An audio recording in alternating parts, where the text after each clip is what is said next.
¿Qué estás viendo en términos inflacionarios? ¿Cómo vino julio? Buenas tardes, gracias por recibirme.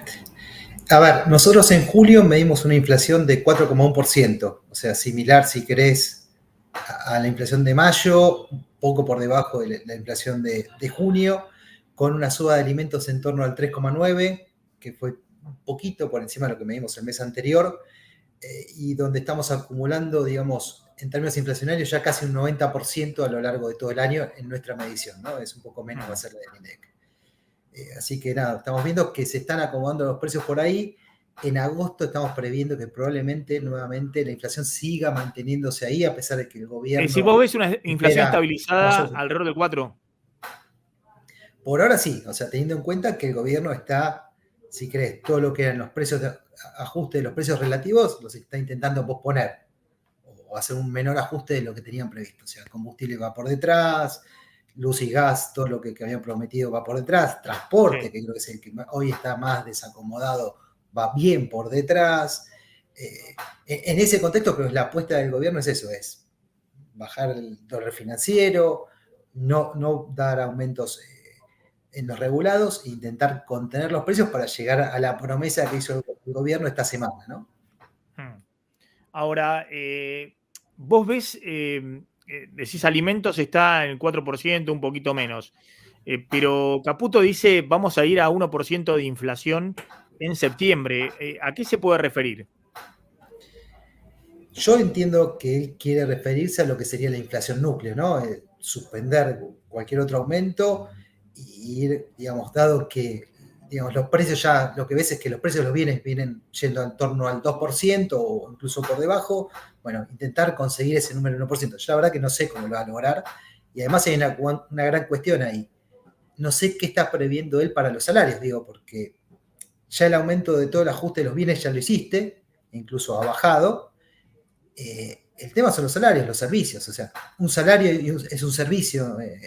Un servicio es un salario, tiene un salario detrás. Y si él quiere después seguir ajustando los salarios para que sigan creciendo, bueno, ahí hay una inconsistencia, ¿no? O van a crecer los salarios o no van a aumentar los salarios, que serían los servicios. Por eso ahí es mi duda, digamos, de qué es lo que está pesando detrás. La otra opción que tengo es que, bueno, que él piense que parte de los precios estaban relacionados con el blue y como, bueno, eso lo contuvo, lo bajó, o con los dólares financieros, bueno, por eso bajen. Sí puede tener en cuenta él quizás en septiembre, lo que puede llegar a estar pensando él, otra opción es, no, bueno, yo le estoy bajando el costo del impuesto país, y bueno, y que eso después se refleje en los bienes, ¿no?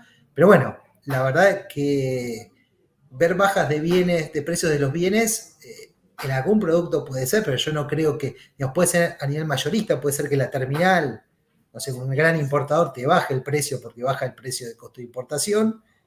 Ahora hay que ver si eso después se traslada a toda la cadena minorista. O sea, la Ahora, vos cadena decís, minorista va a intentar apropiarse de ese rendimiento y no va a bajar los precios. vos decís que de alguna manera el gobierno tiene que, si quiere ir a una inflación más baja, y bueno, tiene que forzar que ahora los salarios suban menos, aunque todavía no recuperaron poder de compra respecto al año pasado, suban menos que el 4% mensual o el 3 o el 2% mensual. Sí, Que, veo que una las tarifas, inconsistencia en eso. que las tarifas suban menos, que los combustibles suban menos y que el dólar siga subiendo al 2% mensual, digamos, ¿no? No se mueva de ahí. Y que bajen los dólares, financieros y el dólar blue. Sí, digamos, la verdad que tenía que haber una combinación. Por un lado, veo la inconsistencia esta entre el precio de los servicios y el precio de los salarios, digamos. O vas a querer que suban los salarios, bueno, vas a tener que bancar que parte de los servicios crezcan. No sé, el kinesiólogo, el que corta el pasto, bueno, todo eso va a subir. O sea, no veo que puedas crecer al 1%. Porque está La otra muy opción es, bueno, atrasado, digamos, todavía, qué sé yo. Lo que decíamos, ¿no? Colegios privados, prepagas, todavía, pese a los aumentos, todavía no equipararon los niveles que tenían, por ejemplo, que el gobierno dice que son niveles de equilibrio el primer semestre de 2019. exacto, yo qué sé, o sea, hoy por hoy el salario llegó a caer 10, hoy está 5 abajo, todavía le falta, digamos, un margen para seguir recuperando. Bueno, salvo que eso lo esperan que sea mucho más lento, bueno, es una opción. Pero si no, la verdad que yo veo difícil que llegue al 1, o sea, puede ocurrir por esto que te digo recién.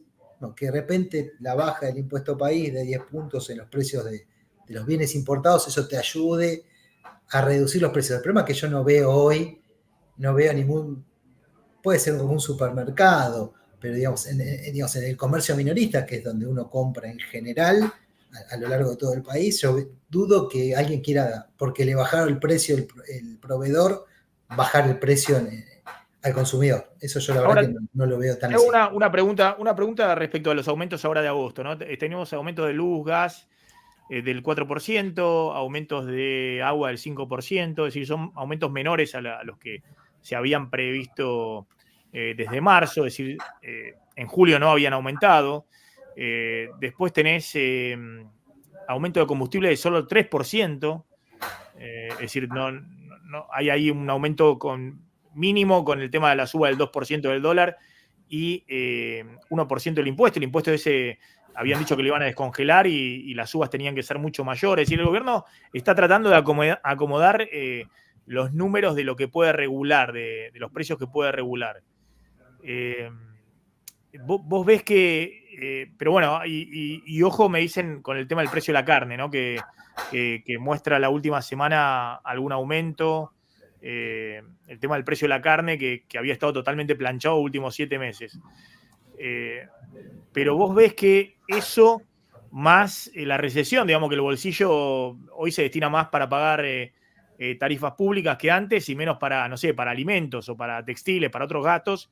Y esa recesión le pone también en el consumo un límite a los aumentos de precios. Sí, a ver, eso lo notamos ya hace 3, 4 meses. O sea, tuvimos un momento positivo, si querés, a partir de en mayo, donde empezó de vuelta a crecer el consumo, se recompuso y cuando vos hablás con las empresas te dicen, mira, en junio medio de eso se frenó. Toda suba que había tenido se empezó a frenar. Yo creo que eso va en parte de la mano de algo que vos dijiste recién, el pago de tarifas. O sea, tuviste la suba de lo que tenés que pagar de luz, gas y electricidad. Nosotros estimamos que eso se va a llevar casi un 5% más de salario de lo que se llevaba antes, con lo cual nada, te queda mucho menos resto para el consumo del resto de las cosas. Si pagás la tarifa no voy a poder consumir más carne, más pan, más de lo que sea, o sea, que se adiciona, si querés, a la caída del poder adquisitivo. O sea, yo digo, vos tu poder adquisitivo se había caído 10%, se recuperó 5%, pero ahora de lo que resta de ese 95%, yo tengo que destinar un 5% más de mi ingreso al pago de la luz, gas, transporte, etc. Entonces, nada, para el resto de las cosas ahora puedo comprar una canasta un 10% menos de lo que compraba el año pasado. Y eso es parte del ajuste que lamentablemente va a seguir, yo creo que en el corto plazo. Martín. Te quería preguntar, Sebastián, yo estuve viendo durante el mes de julio, en muchas consultoras mostraban que especialmente la segunda semana con la disparada de las cotizaciones paralelas del dólar había habido un aumento de los precios que no se veía desde febrero. Pero ahora estoy viendo cómo la mayoría de las consultoras, el propio gobierno ya, Caputo dijo, te viene el número más bajo del año y demás. ¿Cómo se explica esa aceleración de la inflación de alta frecuencia durante el mes y después un número tan bajo en el mensual? A ver, te digo, nosotros en nuestra medición lo que sí vimos, que bueno, que fue algo, es estacional y una cuestión que fue el invierno. O sea, tenemos una suba de lo que fue verduras que subió 9% en el mes. O sea, es un número atípico que incluso este mes, al revés, debería jugar a favor. Cuando se vaya normalizando la oferta, debería empezar a jugarte a favor. Yo creo que gran parte del impacto que capturamos todas las consultoras de esas semanas fue producto de eso, digamos, del frío que hubo, y entonces toda la verdura de hoja, el tomate tuvo, digamos, una fuerte caída en la oferta que produjo, digamos, una suba fuerte, y eso me parece lo que más vimos. Después tuvimos capturamos también aumentos importantes en lo que es bebidas e infusiones, creció casi 6%, y lo otro que después, si querés, ya está más en línea, fue carnes que en general creció 4,1%. Pero o sea, yo te diría que esa suba que vos viste no fue tanto el blue, yo no creo que haya sido tanto en la disparada. A ver, yo te digo, hablando con algunas empresas, te dicen, los que son más informales, te dicen, mira, no, cuando sube de 2.200 a 1.500 y todo se empezó, digamos, en algún rubro se empezó a mover, decir, che, bueno, ¿para qué hago con los precios? Cuando bajó se tranquilizaron. Pero no creo que haya, al menos en lo que es alimentos, que es lo que más impacta en nuestras mediciones, el blue no creo que haya sido un factor de suba todavía. Amílcar. Te hago una. Sí, con respecto a actividad, más que nada, ¿cómo ves el tema de actividad? Yo veo mucho de dinámica del crédito, si tiene algo estimado eso, cómo está impactando, porque vi que yo tomaba, no sé, los últimos 3 meses, 11 billones más de crédito privado, que creció muy fuerte, pero bueno, sé que hubo una caída muy fuerte en el primer trimestre y hay una especie de serrucho, todos piensan que en junio cayó de nuevo la actividad y hay algunos que dicen que bueno, ya hizo piso, otros que empezó a estabilizarse en un nivel muy bajo. ¿Cómo ven ustedes lo que pasó y lo que viene en lo que resta del año? Bueno, justo hace poco escribimos algo del crédito. La verdad que el crédito tocó un mínimo en marzo y ahí empezó a recuperarse muy fuertemente. Tuviste 3 meses de subas en términos reales de 2 dígitos. Ahora, con toda esa suba acumulada, recién llegaste al nivel de diciembre del año pasado en términos reales. O sea, tuviste una muy fuerte suba 3 meses, pero todos esos 11 billones que viste es recién volver en términos reales al valor de diciembre y todavía te falta un 11% más para llegar al valor de noviembre. O sea, tiene impacto, tiene una suba, habilita cierto comercio, habilita sobre todo las cuotas, etcétera, etcétera, pero en verdad todavía estás recomponiendo parte de lo que habías perdido. O sea, y lo que tiene el crédito que es lo mismo que te va a pasar con la actividad, puede generarte una expansión de la economía, no tanto en el corto, pero eventualmente puede ser un factor expansivo hacia adelante, pero corre en contra algo que mencionaron ustedes antes, los dólares. Yo lamentablemente la expansión de la economía no tengo quien me la financie. O sea, si hago que la economía crezca muy fuerte, voy a tener un problema de vuelta con las reservas y con los dólares. Incluso creo que lo vamos a tener aunque la economía no crezca, lamentablemente. Y en línea de lo que vos decís de actividad, lo que nosotros estamos viendo, tenemos un indicador mensual de nivel de actividad, nos da que por tercer mes consecutivo en junio había crecido la economía. Eso viene mucho de la mano de la recomposición, digamos, de la cosecha. Ahora lo que estamos previendo hacia adelante es, digamos, si querés, es que el nivel de actividad sea lateral, tenga un leve crecimiento, pero no muy importante, lamentablemente. O sea, ¿por qué? Porque, digamos, si de repente el crecimiento es en B como quería el gobierno, no cierra el financiamiento, lamentablemente, para poder abastecer esa nueva oferta. Sebastián, y la última, ¿vos crees que el gobierno dice no se preocupen por la acumulación de dólares en las reservas? No es un problema hoy, tenemos garantizado el pago de deuda por 1 año y medio, porque vamos a usar el oro y con eso vamos a hacer un préstamo, un repo, o vamos a conseguir financiamiento. Y de hecho se están pagando más importaciones que antes, pero ahí ves una luz roja en el número de las reservas. El gobierno dice, bueno, no me preocupa, mientras yo tenga cepo lo voy acomodando, no va a haber devaluación, no va a haber... El problema que lo voy acomodando es... Sí. El problema de ese lo voy acomodando es cómo es un cepo libertario.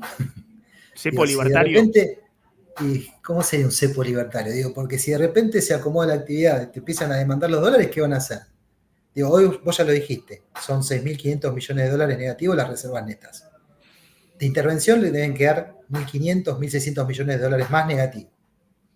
Después de eso, la medida que lanzó la otra semana, donde habilita el pago en 2 cuotas en vez de 4 cuotas las importaciones, implica 1 mes más de necesidades financieras de dólares que necesitas para poder financiarlo. Supongamos que se normalizan algo más las importaciones, que son 4.500 millones de dólares más, 6.000 millones de dólares más.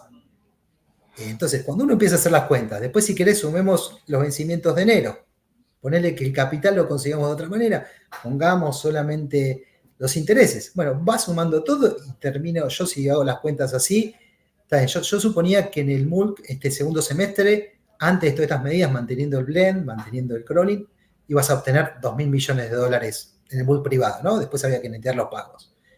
El problema es que, bueno, se me da vuelta la taba y de repente voy a necesitar en el MULC privado 4.000 millones de dólares. Entonces voy a estar en 10.000 millones de dólares de vuelta negativo, voy a estar en un valor parecido al que estaba cuando llegó el propio gobierno. Entonces me parece que sí va a ser importante cómo va a ser el manejo de esto. Creo, la contracara sería, bueno, la expectativa que tiene el gobierno por el blanqueo. Creo que el poder cobrar los impuestos en dólares, todo eso, bueno, puede ser un número a favor que va a financiar parte de eso.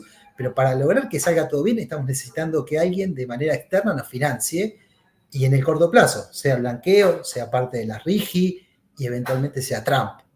pero digamos, si no el gobierno no va a poder cumplir con su programa.